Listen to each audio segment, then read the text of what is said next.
प्रातः क्लास चल रहा था 6/10/1967 शुक्रवार को छठे पेज के मध्य में बात चल रही थी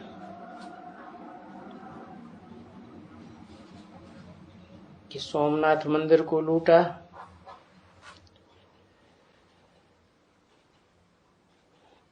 तो वो कोई चांदी या तांबा वगैरह नहीं ले जाएंगे। क्या दिया होगा? जो भी जवाहरात, हीरा, सोना ऊंट भर भर के ले गए। और सोना भी इतना नहीं जितना जवाहरात, क्योंकि हीरा चीज तो बहुत महंगी होती है ना।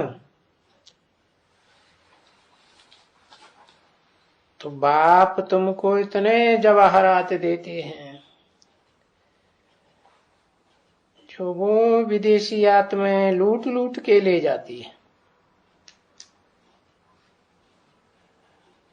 और वो उनके जो बड़े बड़े आगा खां वगैरह वगैरह गुरु होते हैं उनको भजन करते हैं। हीरो जवाहरात। और बाबा तुम बच्चों को भजन करते हैं। कैसे भजन करते हैं? तुम बच्चों को भजन करते हैं ज्ञान रत्नों से, खुद को भजन नहीं कराते हैं। बाबा बोलते हैं मैं खुद को नहीं भजन कराता हूं, मैं वैकुंठ में वहां इतना धनवान ही नहीं बनता हूं, मैं जाता ही नहीं हूं वहां, तो तुम बच्चों को बनाता हूं। सो भी क्या, ये तो अभी एक जन्म में उनको भजन किया,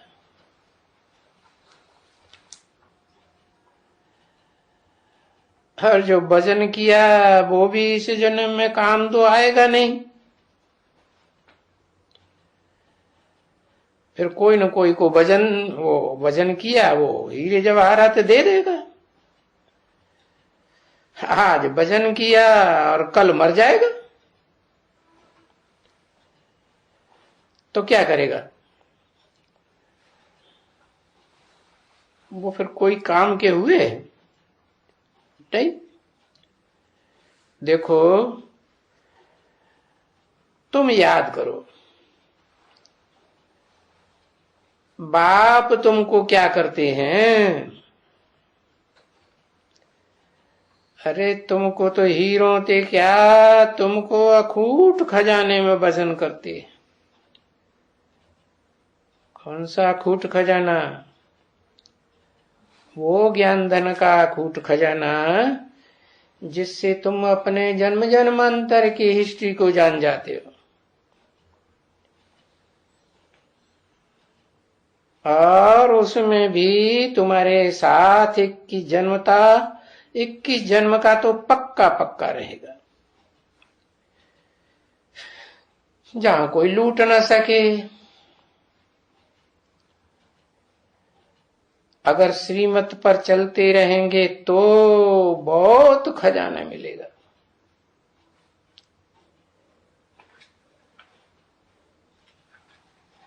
नहीं तो थोड़ा मिलेगा। फिर भी बैकुंठ में तो जाएंगे ना, और वहां जाएंगे तो भले प्रजा वर्ग में जाएंगे तो भी दुख तो नहीं देखेंगे, अकाली मौत तो नहीं मरेंगे ना। यहाँ तो इस जन्म में कितनी अकाली मौतें होनी, तो यहां तो डरेंगे ना, और वहां तो कोई डरने की बात है।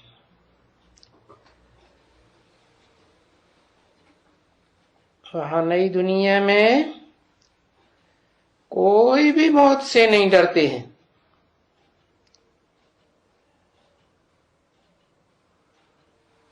और यहां तो देखो, कोई बुढ़ा भी कोई मरेगा ना तो देखो कितना रोते हैं।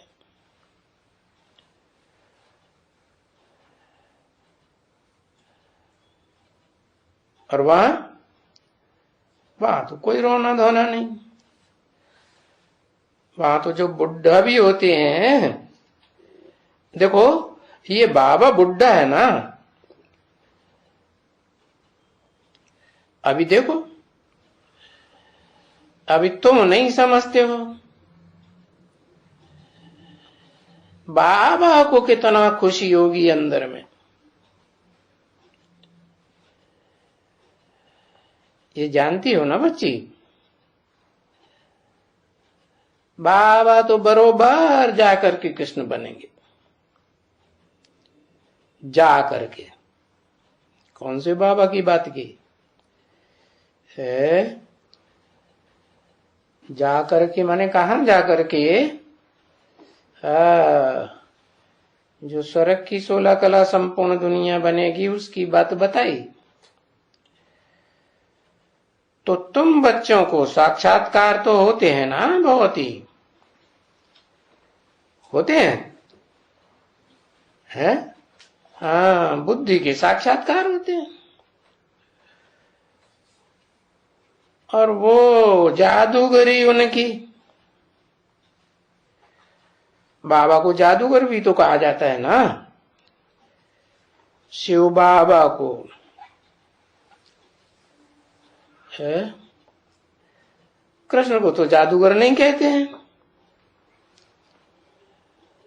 और कृष्ण यहां कहां से आए?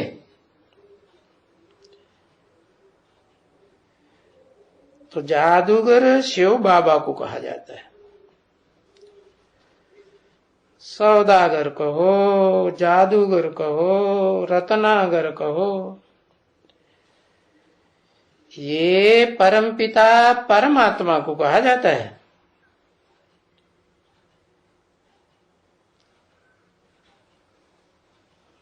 तो जादूगर भी वो ही है। वो ही माने जिसके साथ परमपिता के साथ परमात्मा भी जुड़ा हुआ है। परमात्मा माने इस सृष्टि रूपी रंगमंच पर सदा काल परम पाटधारी हीरो पार्ट बजाने वाला।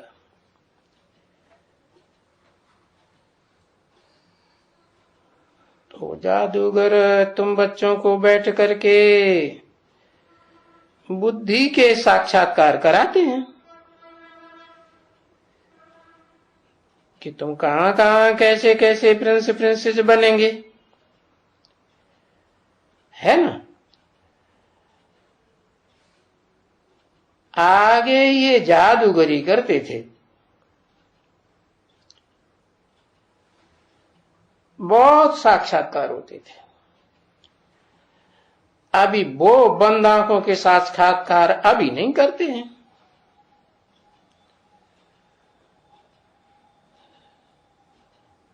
क्योंकि वो मनुष्य तो अनाड़ी। कौन कौन अनाड़ी? जो बंद आंखों के साक्षात्कार करते हैं। तो वो बोलते हैं ये बड़ा जादूगर है, ये करते हैं, ये करते हैं। तो फिर बाबा ने वो सब छोड़ दिया।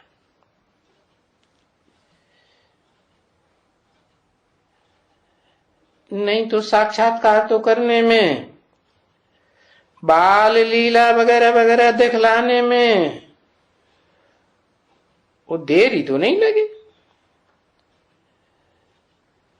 भले बहुतों की दिल होती है कि हमको भी साक्षात्कार हो, कौन बहुतों की दिल होती है? जो भक्त हैं उनको या ज्ञानी तो आत्माओं को? भक्तों को बहुत दिल होती है। तो बाबा ने बंद कर दिया, क्योंकि ये भक्ति मार्ग के बातों से तो नुकसान होता है ना। और नया नया कोई आते हैं, ऐसे कोई जंगली आते रहते हैं ना। कैसे? जंगली मन,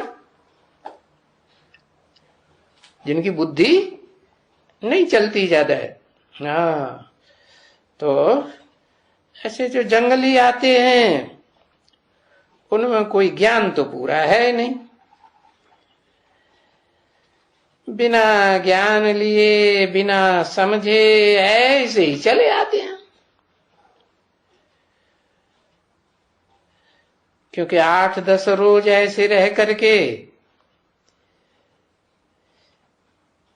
ये तबाही करके, माने आजकल की दुनिया में ऐसे शैतान तो बहुत है ना।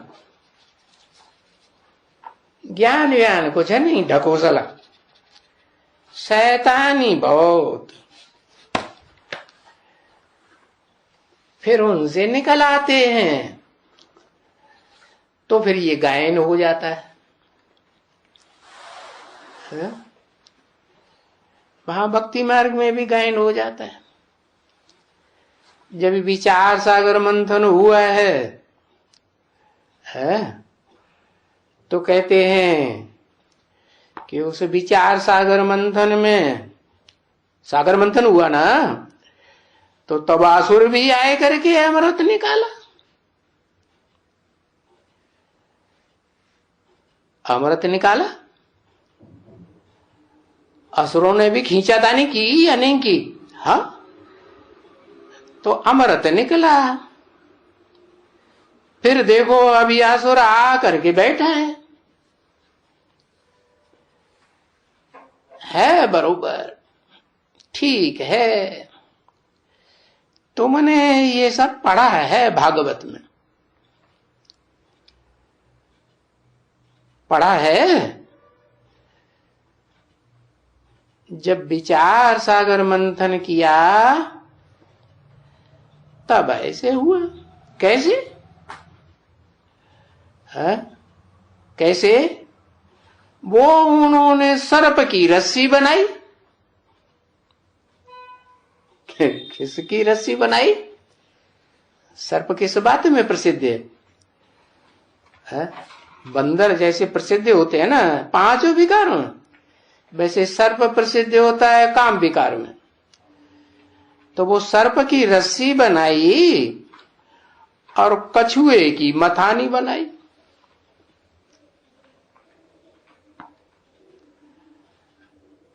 कछुए ने क्या किया?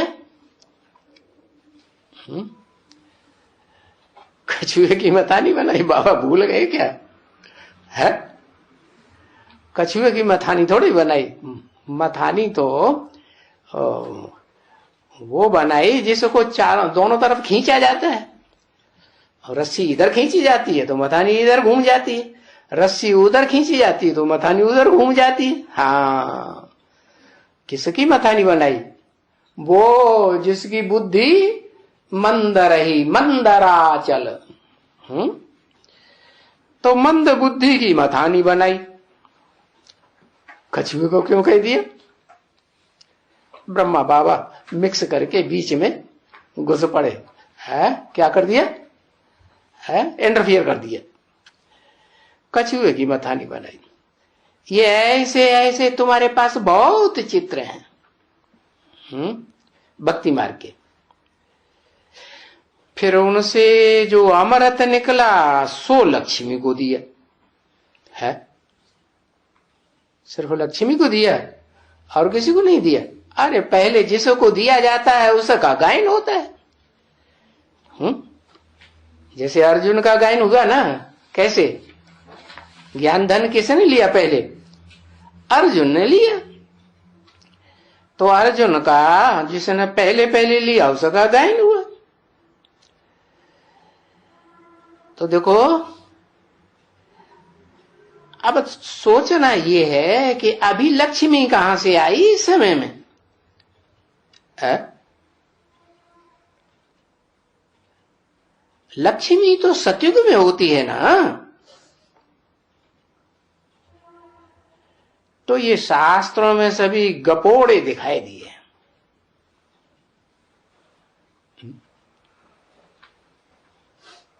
गपोड़े हुए कि सच्चाई हुई है? कहां की बात है? अगर संगम युग को समझें तो उनका अर्थ समझे, नहीं तो गपोड़े। तो बाप बैठ करके समझाते हैं, मीठे बच्चों, मैं इन सभी वेदों, ग्रंथों, शास्त्रों, भक्ति मार्ग के जो भी चीजें हैं उन सबको मैं जानता हूं कि ये सारी भक्ति मार्ग की सामग्री है। इस भक्ति मार्ग की सामग्री से कोई तुमको सदगति नहीं मिल सकती है जब तक कि मैं ना आऊं सच्ची बात बताने के लिए है। और वो तो शास्त्र लिखते हैं, शास्त्र पढ़ते हैं, शास्त्र सुनाते हैं, सच्चाई कुछ मिलती नहीं है। ये नहीं समझते कि धर्म पिताएं आके धर्म स्थापन करते हैं तो कोई शास्त्र लिखते हैं क्या? वो तो बरबली मुख से सुनाते हैं ना। तो इन शास्त्रों से सदगति नहीं मिल सकती। ये भक्ति मार्ग का आधा कल्प तुमको टंट घंट करना ही है, लेकिन सदगति तो तुम्हारी अभी होती है। कब है? पुरुषोत्तम संगम युग में, कोई कल युग में, द्वापर में, या त्रेता में, या सतयुग में थोड़ी ही सदगति होती है। सदगति तो यहां बाप आकर के करते हैं, वहां तो नीचे उतरते हैं कि सदगति होती है। सतयुग में, त्रेता, चारों युगों में नीचे उतरते हैं ना। तो दुर्गति हुई कि सदगति हुई? दुर्गति हुई। तो अभी तुम बच्चियां तो चली जाएगी सुखधाम में, फिर तो आधा कल्प सुख ही सुख में रहेंगे है। तो आधा कल्प वो दुख नहीं होता है, जल्दी तो नहीं होता है ना। और यहां से दुनिया में जल्दी जल्दी दुख बढ़ता जाता है बढ़ता जाता है। और फिर भी पीछे भी 1000 बरस तो तुमको सुख में ही रहना है। क्या कहा? 21 जन्म के बाद भी जो 1000 बरस होंगे ना, उसमें भी तुम सुख में ही रहेंगे। क्यों? बताया, और धर्म वालों को 3 हिस्सा क्या दुख मिलता है, और तुमको 3 हिस्सा, तुमको 3 हिस्सा क्या मिलता है? सुख मिलता है। तो 3 हिस्सा दुख का मतलब क्या हुआ? कि जो और धर्म की आत्माएं और धर्मों में कन्वर्ट होती हैं, वो द्वापर युग में भी दुखी हो जाती हैं। और तुम बच्चे तो द्वापर युग में भी 1000 साल दुखी नहीं होगे। जब द्वापर भी तमो प्रधान होगा, तब तमो प्रधान कलयुग की बाद में शुरुआत होगी, तब तुमको दुख होता है। तो भी नंबरवार पुरुषार्थ अनुसार तो तुमको तो बहुत सुख में रहना है। तो देखो, 3500 बरस क्या कहा? तुम सुख में रहते हो, सुख ही सुख में रहते हो। मन, वहां क्या दुख नहीं होता द्वापर में? है दूसरों से, दूसरे धर्म वालों से टैल ही किया। पीछे क्या होता है कि थोड़ा थोड़ा सुख घटता जाएगा और दुख बढ़ता जाएगा। अभी तो बहुत दुख है। अभी तो देखो खाने के लिए भी नहीं मिलता है। खाने के लिए भी पूरा नहीं मिलता है, तो फिर बीमार पड़ते रहते हैं। अभी तो दुख ही दुख है। और सुख तो अल्पकाल क्षण भंगुर है।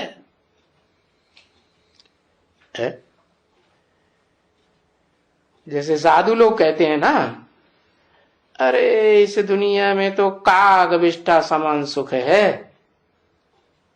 क्यों कहते हैं?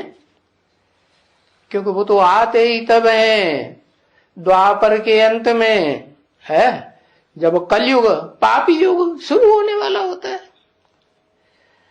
तो फिर दुख की दुनिया होगी, है क्षणभंगुर सुख की दुनिया होगी, या लंबे समय का सुख होगा? है हाँ, क्षणभंगुर सुख होता है। इंद्रियों से जो भी सुख लेते हैं वो क्षणभंगुर सुख। जिस इंद्रिय के सुख को समझते हैं बहुत बड़ा, बहुत ऊंचा सुख ले लिया, वो भी क्षणभंगुर सुख देती है, थोड़े समय सुख देती है, और बाकी सारा लंबा टाइम दुख ही दुख। तो ऐसे क्यों कहते हैं काग विष्ठा समान सुख? है क्यों कहते हैं? इसलिए कहते हैं कि जो देवताओं ने सुख भोगा है सतयुग में, सो क्षत्रिय वंश वालों ने त्रेता में नहीं भोगा। जो त्रेता में आत्मा डायरेक्ट परम धाम से उतरती है ना। और जो सतयुग त्रेता वालों ने सुख भोगा, वो द्वापर में उतरने वाली आत्मा है, वो सुख नहीं भोग सकती। और फिर जो बचा बचाया सुख है वो फिर अंत में कलयुगी आत्माएं जो उतरती हैं वो सोगती है। और उसमें भी आज की जो दुनिया अंतिम जन्म की है, तो वो कैसी है? वो तो एकदम प्रकृति तमो प्रधान हो जाती है। तो तमो प्रधान प्रकृति का सुख वो भोगते हैं, और तुम तो सतो प्रधान सुख का भोगने वाले। तो देखो ये कहा जाता है कि ये क्या खाते हैं? अरे ये तो भाड़ खाते हैं।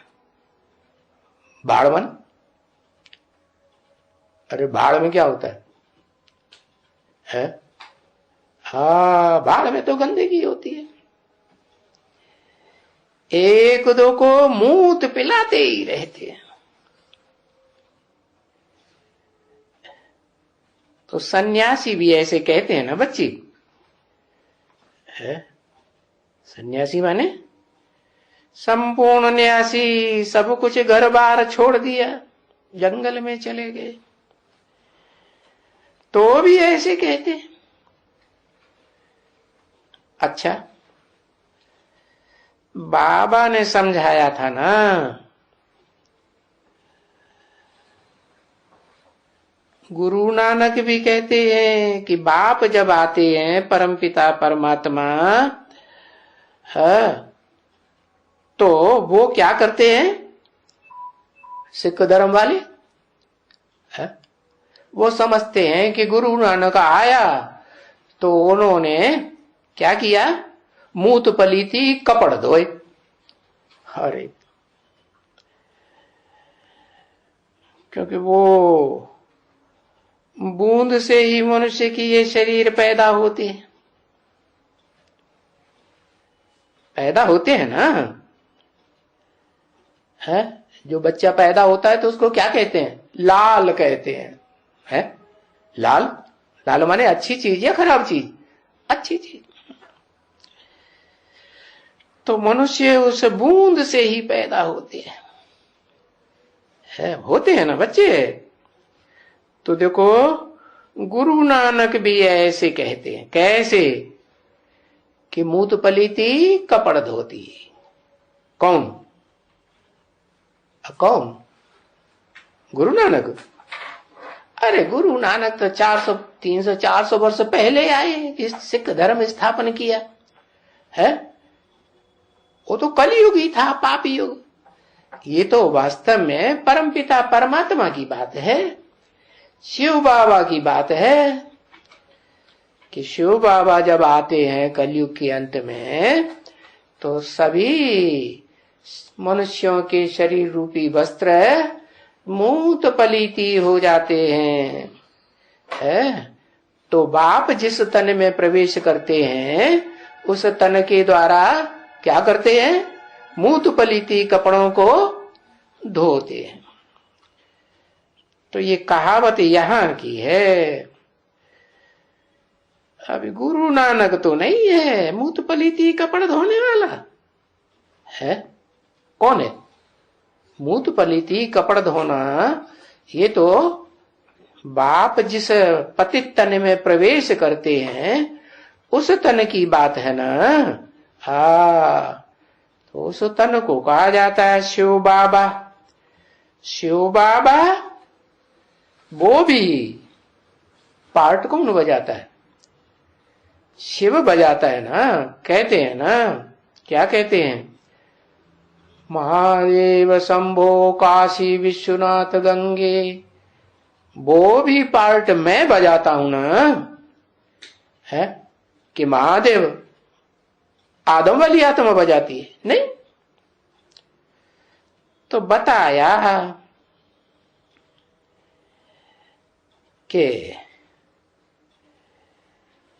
जो पैदाइश है इस दुनिया में मनुष्यों के शरीर की, वो तो शरीर की कर्म इंद्रियों में जो भ्रष्ट कर्म इंद्रियां हैं, उनसे जो शक्ति निकलती है, उस मूत से पैदा होते हैं ना। तो एक बूंदी ही बहुत काफी है। अभी बाबा ने समझाई दिया है बच्चों को कि वो तो एक ही सदगुरु है, सदगति दाता, और तो कोई होते ही नहीं। इसलिए सिख लोग गाते तो हैं, एक सदगुरु अकाल मूर्त, एक सदगुरु सच्चा, सच्चा सदगुरु शिव भगवान। तो बाकी सब झूठे हो गए। तो बाबा ने बच्चों को समझाई दिया, गुरु को अंग्रेजी में प्रीसेप्टर कहते हैं। गुरु को तो वो सबको प्रीसेप्टर कह देते हैं। प्री माने और सेप्टर माने है। प्री माने क्या है? हाँ, पहले। और सेप्टर माने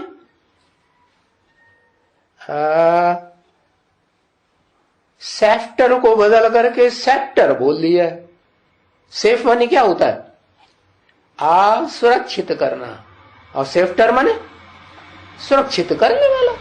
और प्रीसेप्टर माने जिसने इस दुनिया में सबसे पहले सेफ कर दिया मनुष्य आत्मा को। कैसे है? कैसे सेफ कर दिया? ये जो सेफ कर दिया, जो मनुष्य आत्माएं पतित बन रही हैं, माया रावण के प्रभाव में आकर के उस शैतान के प्रभाव से मुक्त कर दिया, सेफ कर दिया। सभी आत्माओं को सेफ कर दिया। या कोई को किया कोई को नहीं किया है। जितनी भी मनुष्य सृष्टि की आत्माएं हैं सबको सेफ कर देते हैं, सेफ कर देते हैं। फिर तो विनाश हो जाता है ना इस सृष्टि का। फिर सारी आत्माएं कहां चली जाती हैं? मुक्ति धाम चली जाती हैं, पवित्र धाम में चली जाती हैं। फिर इस दुनिया में आते हैं तो पहले जन्म में सुख भोगेंगे, सेफ्टी से गए हैं तो क्या करेंगे? सेफ ही रहेंगे ना। तो बताया वो बुद्ध को भी कहेंगे प्रीसेप्टर, क्योंकि बौद्ध धर्म वाले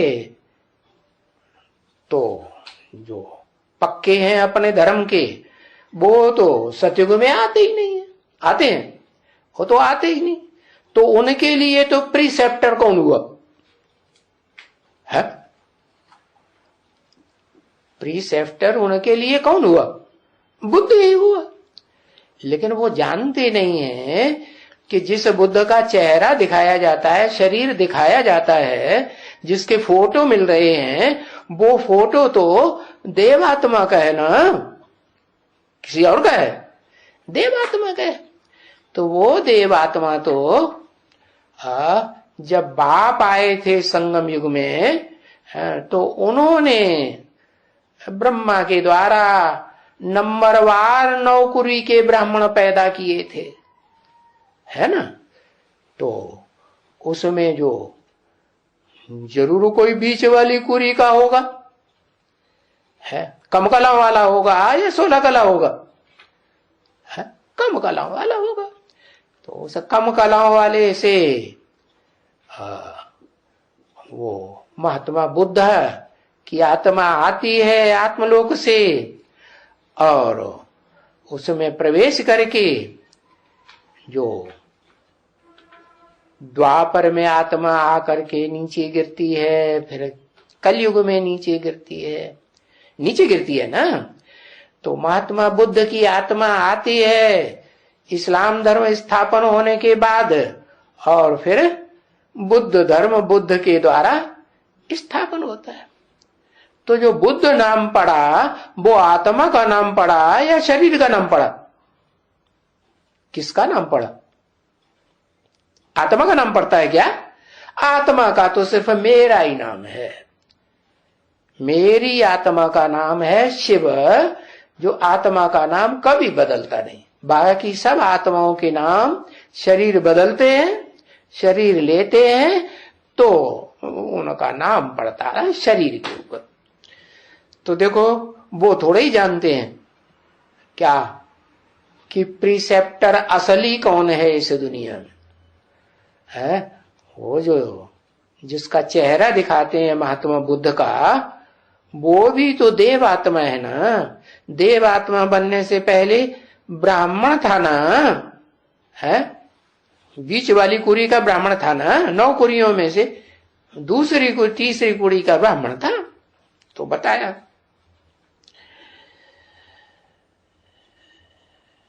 वो बुद्ध को भी कहेंगे, क्राइस्ट को भी कहेंगे प्रीसेप्टर। कौन? क्राइस्ट को प्रीसेप्टर वो कहेंगे जो या तो क्रिश्चियन धर्म में कन्वर्ट हो गए, या तो वो कहेंगे जो क्रिश्चियन धर्म के पक्के हैं, कभी किसी धर्म में कन्वर्ट होते ही नहीं। तो उनकी बुद्धि में ये रहेगा कि हाँ वो हमारा जो धर्म पिता है वो सबसे पहला हमारे धर्म का ऊंचे ऊंच आत्मा है। वो सब क्रिश्चियंस को सेफ्टी में ले जाने वाला है। तो वो सब को कह देते हैं, मोहम्मद को भी कह देते हैं क्या? प्रीसेप्टर। इस्लामियों को, इब्राहिम को कहेंगे ना। तो और भी मनुष्यों को कह देते हैं क्या? अभी तो घर घर में क्या क्या बैठे हुए, भगवान बन के बैठे हुए। नहीं तो गुरु सच्चा सिवाय निराकार एक शिव बाप के कोई हो नहीं सकता। परंतु शिव बाबा को भी तो, शिव बाप को भी तो शरीर चाहिए ना, नहीं तो शिव बाप कहेंगे या शरीरधारी कहेंगे। शिव बाप शरीरधारी हुआ या सिर्फ आत्मा हुआ? सिर्फ आत्मा हुआ तो संग का रंग लगेगा क्या? नहीं, संग का रंग कब लगेगा? जब शरीर में प्रवेश करें तब शरीर का संग का रंग लगे। तो जिस मुकर्रर रथ में प्रवेश करते हैं आदम, अर्जुन, एडम, आदिनाथ कहते हैं ना, तो उनके द्वारा संग का रंग तुम बीज रूप आत्माओं को सबसे जास्ती लगता है। क्यों? क्योंकि और तो सन्मुख आ ही नहीं पाते, और आते भी हैं तो अंदर से तो सन्मुख बन ही नहीं पाते। क्या मतलब? अंदर से जो दिमाग में फितूर भरा रहता है वो निकलता ही नहीं, गंदगी भरी रहती है, वो ईर्ष्या द्वेष चलता ही रहता है। तो अंदर से भी शुद्ध बने भावना और बाहर से भी शुद्ध भावना बने तो कहा जाए सन्मुख। माना आत्मा अंदर है, मन बुद्धि रूपी आत्मा, मन बुद्धि अंदर है कि बाहर है? वो तो अंदर। तो अंदर मन बुद्धि से भी शुद्ध बने है, कोई भी ईर्ष्या देश पैदा न हो, और बाहर से भी शुद्ध बने, तो बस एक बार आते हैं सलामी भर के चले जाते हैं। तो सर्व की सदगति करने वाला उन धर्म पिताओं में से कोई को भी नहीं कहेंगे। सर्व की माने इस दुनिया में अंतिम जन्म में जो 500-700 करोड़ आबादी होती है मनुष्यों की, वो सबकी सदगति तो वो धर्म पिताएं थोड़े ही करते हैं। हाँ, वो तो सर्व की सदगति उन धर्म पिताओं की भी सदगति करने वाला एक ही परम पिता परमात्मा को कहेंगे। नहीं तो गाते हैं ना, क्या गाते रहते हैं, बहुत कुछ गाते हैं, कहते हैं गुरु ब्रह्मा, गुरु विष्णु, गुरु साक्षात महेश्वर। कौन महेश्वर? महेश्वर कब कहा जाता है? महाशब्द कब लगाया जाता है? कौन कौन दो, कौन कौन दो मिलते हैं तो महेश्वर कहा जाता है? शिव और बाबा माने साकार, शंकर। तो शंकर तो पुरुषार्थी हुआ, पतित हुआ या पावन हुआ? है पतित हुआ। मिले कब? कब मिले? शिव और शंकर मिलकर के एक समान हो जाएं, वो कब कहें? जब लगातार शंकर की आत्मा अनुभव करे कि मैं ज्योति बिंदु।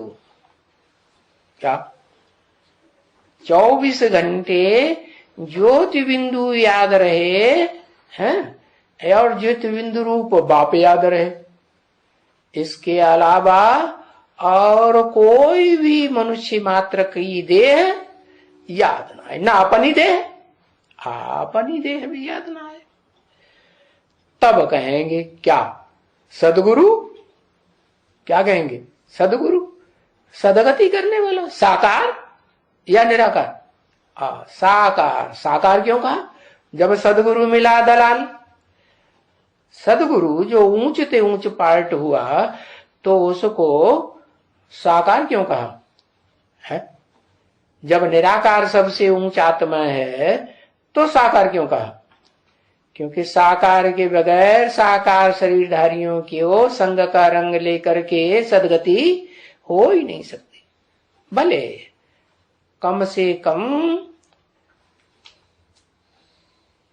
अंदर से बाहर से दोनों प्रकार से सन्मुख न बने तो कम से कम बाहर के शरीर से तो सन्मुख बन सकते हैं। बाहर की इन आंखों से अखबार में चित्र देख करके तो याद कर सकते हैं? नहीं कर सकते? कर सकते हैं। तो बताया कि ये जो कहते हैं गुरु ब्रह्मा, गुरु विष्णु, गुरु साक्षात महेश्वर, ये सब झूठ। तो सच क्या हुआ? सत्य क्या हुआ? कौन सदगुरु? न तो निराकार को सदगुरु कहेंगे है, हाँ, न उस साकार को सदगुरु कहेंगे जो पतित तन पतित चोले वाला है। किसको कहेंगे? उसको कहेंगे सदगुरु जो अपनी भी सदगति करे। क्या? शरीर भी योग बल से शुद्ध बनाए, पवित्र बनाए, निरोगी बनाए, और मन बुद्धि रूपी आत्मा जो अंदर है वो भी पवित्र बने, उसमें भी कोई है अशुद्ध संकल्प अपने लिए या दूसरों के लिए ना आवे, तो उसको कहेंगे सदगुरु। उसको कहेंगे तो अनुभव तो करेंगे लोग, है कोई टीवी में देख के अनुभव करेंगे, कोई रेडियो में आवाज सुन करके अनुभव करेंगे, कानों से ही सुनेंगे ना। तो बताया संग का रंग तो जरूर चाहिए ना। अब निराकार का संग का रंग लगता है क्या? निराकार का कैसे लगेगा? नहीं। अच्छा, निराकार का संग का रंग जिस मुकर्रर रथ में आते हैं उस आत्मा को नहीं लगता। वो किसे याद करती है? निराकार को। अरे कभी नीचे कभी ऊपर, क्या करते हो? वो ऊपर को याद करती है। अच्छा, निराकार को याद करती, साकार को याद ही नहीं करती, तो फिर उसकी सदगति होगी नहीं। और आत्माएं तो इस सृष्टि रूपी रंगमंच पर नंबरवार साकार है, और वो तो सदाकाल साकार है, तो उसकी सदगति निराकार से कैसे हो जाएगी? किसको याद करता है? निराकारी स्टेज में प्रत्यक्ष होने वाला बाप को याद करता है। अच्छा, वो तो बाद में प्रत्यक्ष होगा, है? बाद में प्रत्यक्ष होगा कि पहले प्रत्यक्ष होगा? बाद में प्रत्यक्ष होगा। तो फिर अरे वो याद करेगी तो उसकी बुद्धि में ये नहीं है कि वो मुकर्रर रथधारी कौन है? जब मालूम है तो उसे पहले ज्यादा मुकर्रर रथ में याद आएगा कि दूसरे के रथ में याद आएगा? तो साकार में निराकार याद आएगा ना, है? कि निराकार सिर्फ याद आएगा? क्या याद आएगा? निराकार को प्रकृति होती है, अकाल तक तो होता है नहीं, निराकार को थोड़ा ही होता है। निराकार जिस साकार मुकर्रर रथ में प्रवेश करते हैं उस रथ की बात है। तो बताया, बाप आकर के बताते हैं ये सब शास्त्र वाले जो विश्लोक लिखे हैं ना शास्त्रों में, और सब झूठे लिख दिए। क्या झूठा लिख दिया? गुरु साक्षात परम ब्रह्म तस्मै श्री गुरुवे नमः, ये झूठा लिख दिया? नहीं, बाबा ने ये बोला ही नहीं। बाबा ने बोला, बोलते हैं गुरु ब्रह्मा, गुरु विष्णु, गुरु साक्षात महेश्वर, इतना ही तो बोला। ये कहां बोला? गुरु साक्षात परम ब्रह्म ये बोला? ये तो नहीं बोला। तो परम ब्रह्म का मतलब क्या हुआ? ब्रह्म माना शरीरधारी या निराकार? अरे अम्मा शरीरधारी होती है या निराकार होती है? शरीरधारी होती है। हाँ, तो बताया परम ब्रह्म का मतलब ये हुआ कि वो परम पवित्र शरीरधारी है। कैसा पवित्र शरीरधारी? हाँ, जो बच्चों को पालना देता है। कैसे पालना? मनसा की पालना, मन के वाइब्रेशन से, बुद्धि के वाइब्रेशन से पालना, या स्थूल इंद्रियों की पालना? कौन सी पालना देता है? है। हाँ, मानसिक सृष्टि उत्पन्न होती है ना संगम युग में। तो बाप आकर के बताते हैं, वो मनुष्य गुरुओं ने तो सभी झूठ लिखा है। ये जो महिमा करते हैं, ब्रह्मा गुरु है, विष्णु गुरु है, महेश्वर गुरु है। अभी देखो, ये ब्रह्मा है ना, ये हमको बनाते हैं। क्या बनाते हैं? किसको बनाते हैं? है? क्या बनाते हैं? अरे ये बेसिक नॉलेज दे देते हैं कि गहराई की एडवांस नॉलेज देते हैं। बेसिक नॉलेज देते हैं क्या कि तुम आत्मा, हम है आत्मा, है आपस में आत्मा समझेंगे तो भाई भाई, यही तो बताते हैं ना। तो आत्मा को बताते हैं, तो आत्मा को बताते हैं, तो जो आत्मा पुरुषार्थ करेगी अच्छे से, तन धन मन समय संपर्क संबंध सबकी बाजी किसको अर्पण करे? एक को अर्पण करे। कौन सी एक आत्मा? एक आत्मा कौन सी? एक शिव बाबा है। तो क्या होगा? एक शिव बाबा को पूरा स्वाहा करे तो क्या बने? क्या बने? बाप समान बने ना, बाप समान बने। तो आत्मा को संपन्न बनाते हैं, समझा ना। तो नाम पड़ता है आत्माओं के बीच पार्ट बजाने वाली हीरो पार्टधारी परमात्मा। अच्छा, तो ये शरीर रूपी मनुष्य नहीं, क्या नहीं, आत्मा को परमात्मा बनाते हैं। बनाते हैं कि बना हुआ था? है? अंतिम जन्म में हीरो रहता है कि जीरो हो जाता है दुनिया वालों के सामने? हाँ, जीरो। तो देखो,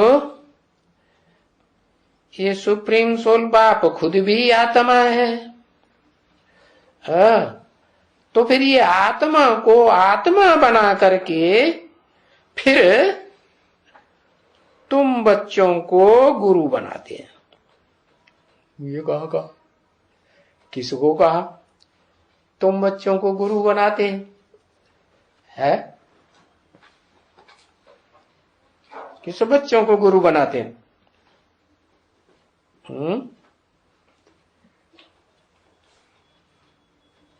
है? यज्ञ के आदमी तुम बच्चों को गुरु, सबको गुरु बना देते है।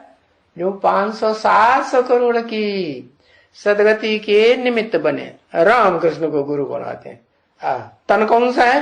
पुरुष तन है दुर्योधन दुशासन का कि स्त्री चोला है? चोला कौन सा है? अरे चोला कौन सा है? लिखो, बताओ, ऐसे तो पता ही नहीं चलता तुम क्या बोलते हैं। हाँ, माता गुरु को गुरु बनाना पड़े। क्या कहा? अरे दुर्योधन दुशासन हो, एड़ी से लेके चोटी तक के, अव्वल नंबर से फड्डी नंबर तक के जो भी पुरुष हो, तुम सदगुरु नहीं हो। कौन है सदगुरु? है सदगुरु अम्मा हुई परम ब्रह्म, या पुरुष चोले हुए जिनको बोल दिया? क्या बोल दिया? अब क्या है? दुर्योधन दुशासन। झंडा ऊंचा रहे हमारा, क्या विजयी विश्व तिरंगा प्यार। अरे तिरंगा में तो सबसे ऊपर कौन सा वस्त्र होता है? तिरंगा में सबसे ऊंचा ऊपर वाला वस्त्र, कपड़ा शरीर रूपी कौन सा होता है? हाँ, केसरी, लाल लाल रंग का कपड़ा होता है। वो किसकी यादगार? हाँ, नहीं, अरे शंकर तो मिक्स है, मिक्स का नाम शंकर होता है, पुरुषार्थी का नाम शंकर होता है। चित्रों में नहीं देखा? याद में बैठा है कि नहीं? तो पुरुषार्थी या वो हो गया, ऊंच से ऊंच हो गया। हाँ, कहा कि वो आत्मा बनता है तो आत्मा शरीर के द्वारा पवित्र बनती है या नहीं बनती है? आत्मा जब संपूर्ण याद की स्टेज में रहे तो शरीर भी संग के रंग से कैसा बनेगा? कण कण जो अणु अणु है वो सोने जैसा बनेगा या नहीं बनेगा? निरोगी कंचन काया बनेगा ना।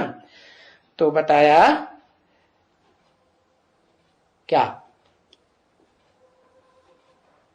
मूल रूप में फिर परम ब्रह्म किसे कहें?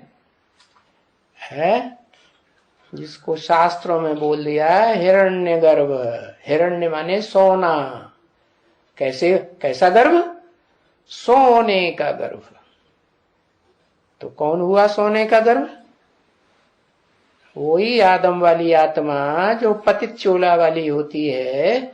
जब अब पावन आत्मा बनती है तो पावन आत्मा के संग के रंग से वो अविनाशी शरीरधारी आत्मा कैसा शरीर बन जाता? सोने जैसा, हिरण्य जैसा गर्भ ज्ञान का धारण करने वाला बन जाता है। गीता में क्या बोला?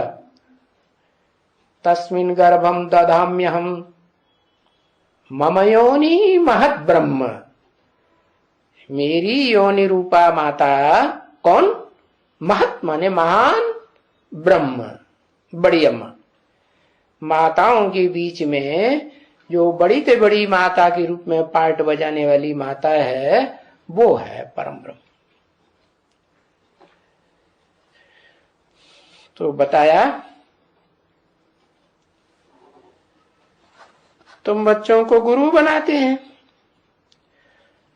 तो वो गुरु भी तो नंबरवार होंगे या पुरुषार्थ अनुसार एक जैसे नंबर होगा? उन सबका नंबरवार होंगे ना। तो रूहानी गुरु बिगर क्या कहा? जिस्मानी गुरु कोई होता ही नहीं। कैसा गुरु? हाँ, एड़ी से चोटी तक रूहानी गुरु, रूहानी स्टेज। मनुष्य मात्र तो कोई हो ना सके। मनुष्य मात्र माने मनुष्य मात्र में तो बड़े बड़े ऊंचे ऊंचे सन्यासी हुए हैं जिन्होंने बचपन से ही विकारों को नहीं भोगा। बाल सन्यासी, बाल ब्रह्मचारी हुए कि नहीं? जैसे शंकराचार्य 8 वर्ष की उम्र में घर बार छोड़ करके चले गए थे। तो क्या उन्होंने भ्रष्ट इंद्रियों से पतित कर्म किया? नहीं किया। अच्छा, कहते तो हैं कि कोई राजा के तन में प्रवेश करके पार्ट बजाया था, है?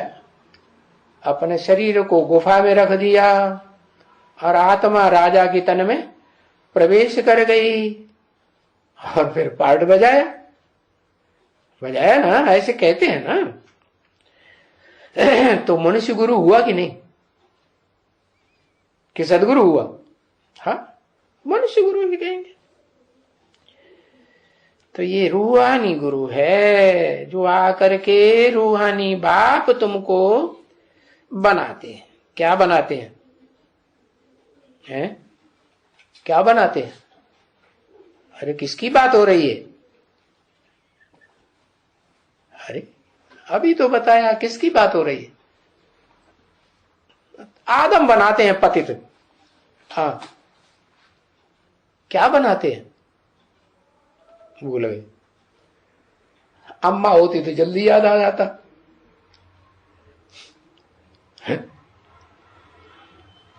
अरे घंटों लगाते लिखने में, वो तो लिखना ही बंद कर दिया।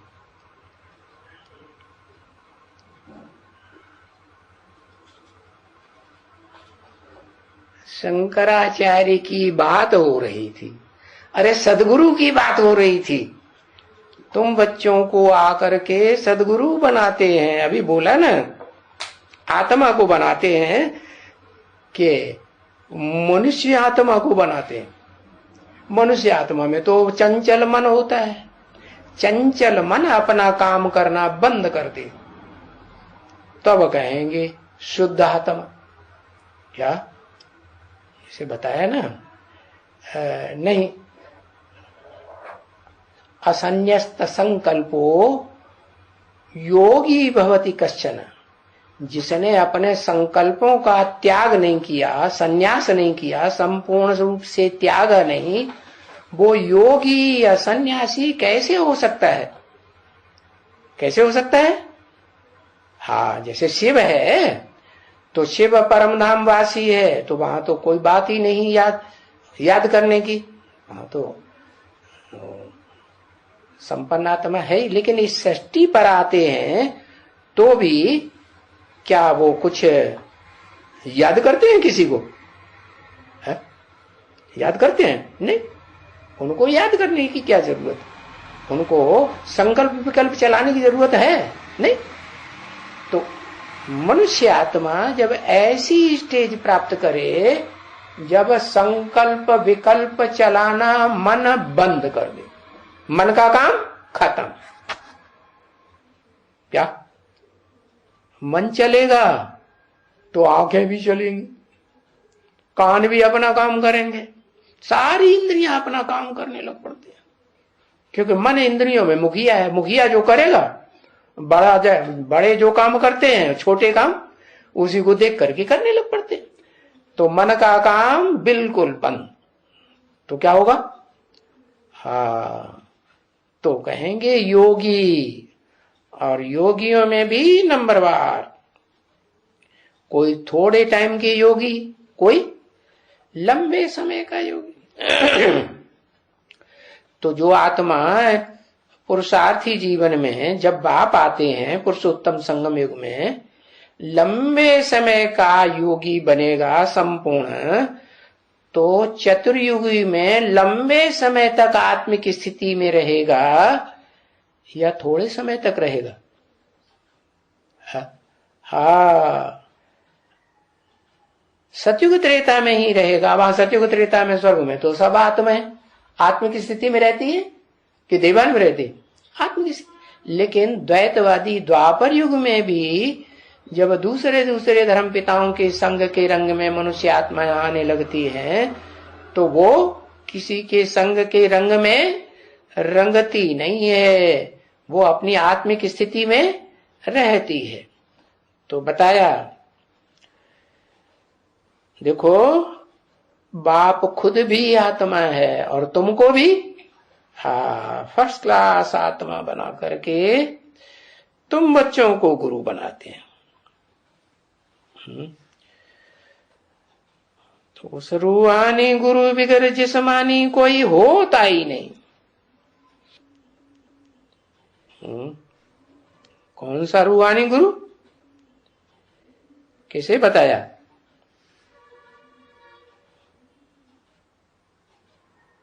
है रूहानी गुरु किसको बताया? तुम बच्चों के बिगर कोई होता नहीं। हाँ, अव्वल नंबर एक, फिर नंबरवार और भी होंगे। नहीं क्यों नंबरवार और क्यों होंगे? ऐसे भी होता है ना, कोई ब्राह्मण बच्चे होते हैं, कहते हैं जगदीश भाई मानेंगे तब हम मानेंगे, नहीं तो हम कोई तुम्हारी ज्ञान की बातों को मानने वाले नहीं। कुमार का दादी मानेगी तब हम मानेंगे, नहीं तो हम तुम्हारी कोई बात को मानने वाले नहीं। ऐसा श्लोक एक गीता में भी आया है। क्या क्या आया है? कि जो मैं योग सिखाता हूं, माम एकम याद करो, ऐसे जो योगी होते हैं वो मेरे को प्राप्त करते हैं, मुझे को ही प्राप्त करते हैं और मुझसे ही प्राप्तियां सब प्रकार की करते हैं। नहीं तो जो और जिनमें बुद्धि लटकी रहती है धर्म गुरुओं में, उनसे प्राप्ति करेंगे। तो फिर भक्ति मार्ग में क्या होता है, कोई गणेश को पूजता है, कोई देवी को पूजता है, कोई राम को पूजता है, कोई कृष्ण को पूजता है? और जो मंदिर में शिव के जाकर के शिवलिंग पूजते भी हैं, तो बुद्धि में क्या आ जाता है, शंकर आ जाता है, या निराकार ज्योति आती है, शंकर आ जाता है। तो ये सब जितने भी गुरु हुए समझते हैं ये भगवान हैं, सदगुरु हैं, तो इनसे सदगति होती है देहधारियों से, या दुर्गति होती है, दुर्गति होती है। तो बताया तुम बच्चों को बनाते हैं इसलिए तुम रूहानी गुरु हो, है? जिस्मानी गुरु नहीं बनते हो। भले जिस्म है, ऐसे नहीं कि तुम्हारे में जिस्म नहीं है, पर तुम ये जानते हो कि हम आत्मा ही ये ज्ञान धारण करती है? ये जड़ शरीर 5 जड़ तत्वों का पुतला संघात है, ये कोई आत्मा ज्ञान आत्मज्ञान धारण नहीं करता है, आत्मा धारण करती है। तब बाबा कहते हैं बच्चों अपन को आत्मा समझो। ये जो धारणा है सो भी आत्मा में होती है। क्या धारणा? कि जहां किसी को आंखों से देखें तो आत्म की स्थिति में देखें, है? अकेले बैठे हैं तो भी अपन को भ्रकुटी के मध्य में आत्मा देखें, आत्मा समझें। तो ये धारणा किस में होती है? शरीर में, आत्मा में होती है।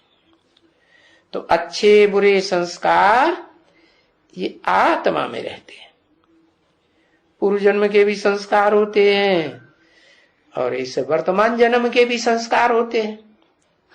क्या संस्कार है? संस्कारों में मुख्य संस्कार कौन सा?